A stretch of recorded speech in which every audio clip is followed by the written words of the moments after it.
There is definitely a possibility that one of your employees may test positive for COVID-19.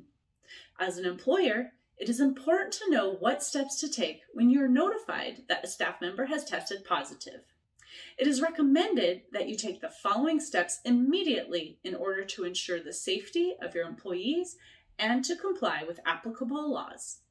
Notify staff and potentially exposed workers. Under AB 685, you are required to notify all staff members of the outbreak. It is important to act as soon as possible because the notice should be provided within 1 business day of the potential exposure. Provide a written notice not only to employees but also employers of subcontracted staff who are on the same premises as the worker who is diagnosed with COVID. It is important to note that you must respect the privacy of the individual who is diagnosed and should not announce their name to the other staff. Notify workers' compensation carrier. You may also be required to contact your workers' compensation carrier regarding any employee that tested positive. California requirements give 3 business days to do this. If you fail to report this or provide false, misleading information, you may be subject to a civil penalty.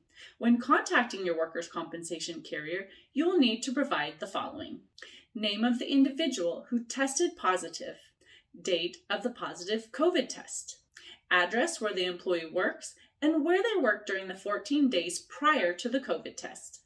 The highest number of employees who reported to work within the 45-day period immediately preceding the last date that the employee testing positive worked. You can also provide the insurance carrier information related to whether the staff member worked on site or remotely, whether the individual believes that they were exposed by a family member or at work, a social gathering, or by someone outside of work. During their review, the workers' compensation carrier will investigate to determine if the exposure was work-related. Follow requirements on the county public health department's website. Each county may have additional employer requirements for quarantine periods, isolation, when an employee can return to work, mask mandates, social distancing, and much more. Be sure to look at the Public Health Department's website for the county where the work of the employee was performed. Follow the latest OSHA requirements. Employers should become familiar with OSHA's requirements, which can include how to handle face coverings, COVID-19 hazards, and preventative measures. Businesses are also required by OSHA to create and maintain a COVID-19 prevention plan in order to ensure the safety of their employees and customers.